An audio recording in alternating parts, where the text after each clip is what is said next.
I'm going to start this video a little different than I usually do. I want to show you some stats of two different players in the month of January.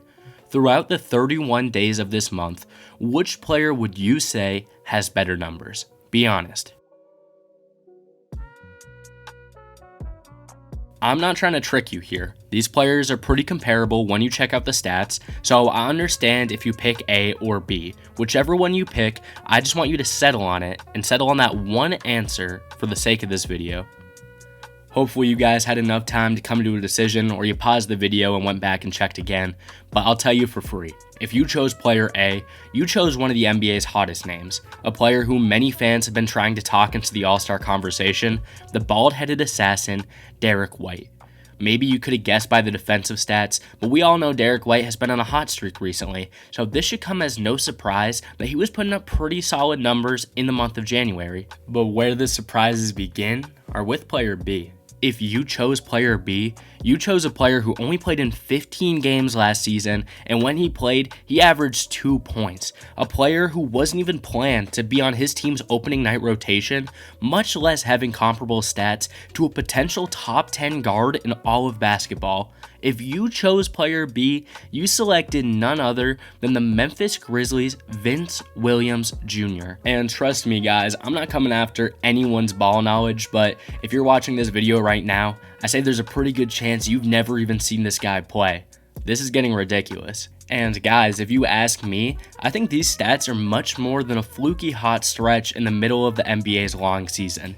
But I think this is merely the glimpse of a potential all-star who flew under the radar. Let's talk about it. What's up guys, it's Colin from Next Man Up, and today I want to talk about who I consider easily the most underrated player in basketball, Vince Williams Jr. Vince was a 4-year player at VCU in Virginia, where, in all honesty, his stats barely flashed future NBA player, much less future contributor, and to a certain extent, the first option on his team from a night-to-night basis. Despite not jumping off the stat sheet, Vince showed defensive potential at VCU and enough glimpses of his potential offense to get drafted with the 47th pick in last year's NBA draft, where he was signed by the Memphis Grizzlies. At the time, it wasn't seen as the most flashy pick that Memphis could have made, but they were one of the best young teams in the NBA, so why not get an older guard out of college who you know will at least hustle on defense and try his best every night? You want a high motor guy on your team. And to no surprise, Williams didn't get much playing time last season in his rookie debut, as he was on a Grizzlies team that I mentioned was very solid, and they earned the 2nd seed in the Western Conference. The Grizzlies notably had plenty of guys ready to go in their backcourt, and the few times Vince Williams was on the court, he didn't play great. He really didn't play all that good. But what we did see last year is that he could still hustle like he did in college, but he just looked uncomfortable shooting, and he really wasn't able to create good shots for himself, which is reflected by his rookie year stats. As I mentioned, they're not great. And guys, if you've been paying attention this season, you know that's all gone out the window. With Ja Morant suspended, Williams slowly but surely earned more minutes where he stepped up and looked really good. And once Ja Morant was ruled out for the season with that shoulder injury and Desmond Bane started struggling with injuries, missing multiple weeks at a time, Vince Williams was promoted to full-time starter, where he's been really fun to watch. And not only does Vince Williams flash some of the same strengths that we saw from him at VCU, he still hustles, he still plays defense, he honestly looks like a totally reinvented player in the NBA. Just by watching a couple of the clips scattered in this video, you can tell that Vince Williams went into this offseason looking to get playing time, and based what we've seen on the court, he deserves every minute he gets, if not more. Now, I don't want to mistake you guys. I'm not trying to convince you of anything. I mean, the Grizzlies are really bad. Actually, one of the worst teams in the sport. But since January 1st, when Williams became a full-time, essential part of the rotation, the Grizzlies are 6-5 with him putting up 15 a night. Not to mention, he's doing it on that incredible efficiency, and that's still not the best part of his game.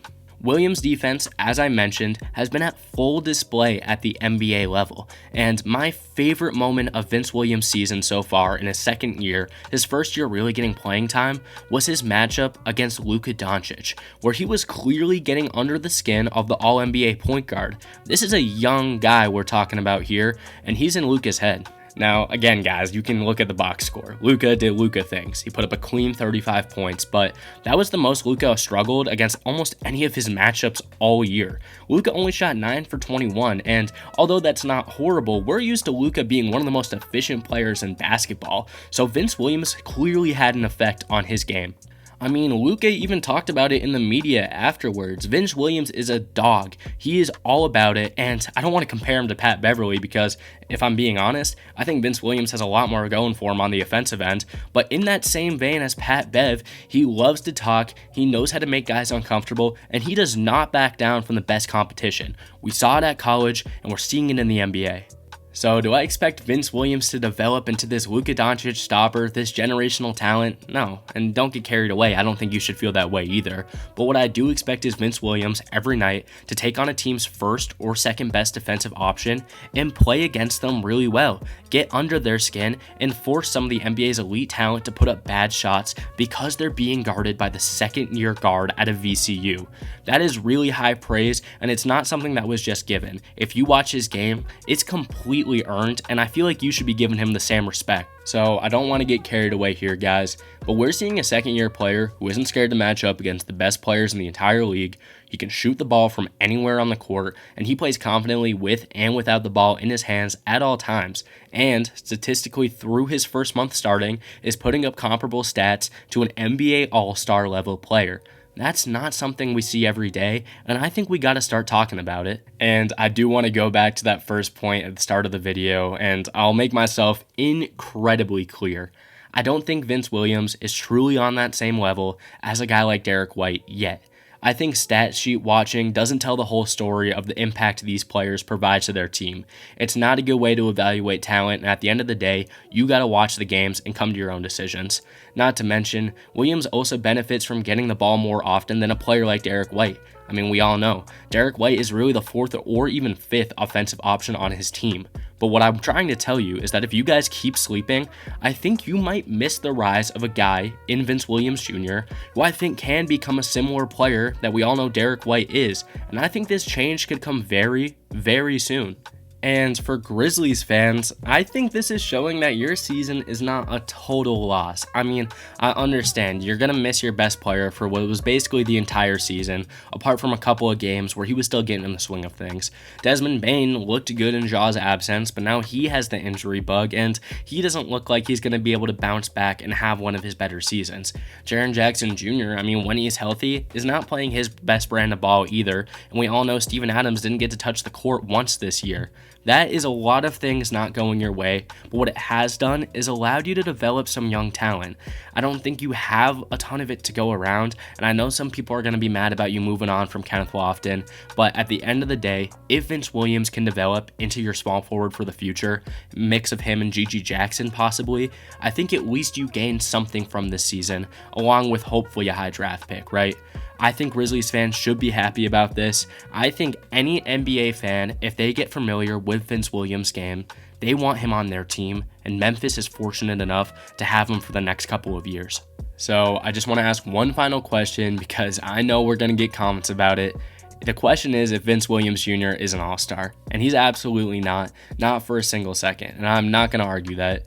But in the modern NBA, where it seems like folks are so focused on player development, and some of the most popular players in the NBA are these young guys like Wembanyama, like Chet, like Scoot Henderson, who still have so much room to develop, I think we should all keep in mind and keep an eye on Memphis, who has a young guy of their own who has been going crazy in the last month, and I expect him to build on that and finish the season even stronger. He's been doing it, I just think we don't pay enough attention. Alright guys, enough about Vince, he's a great player, but that's all I got today. Let me know if you're a fan of Vince Williams' game, maybe at VCU, maybe in the league, and let me know if you think he has room to grow into one day being up for all-star consideration. I don't want to put all my eggs in one basket, but I'm convinced he has a long way to go. If there's any other underrated guys on your team who you think the media should all know a little bit more about, let me know, because we're all about learning over here, and I'd love to talk about whatever players you comment. Again, like and comment if you enjoyed, leave a sub if you really enjoyed. This was Colin from Next Man Up. We'll catch you in the next one. Peace out.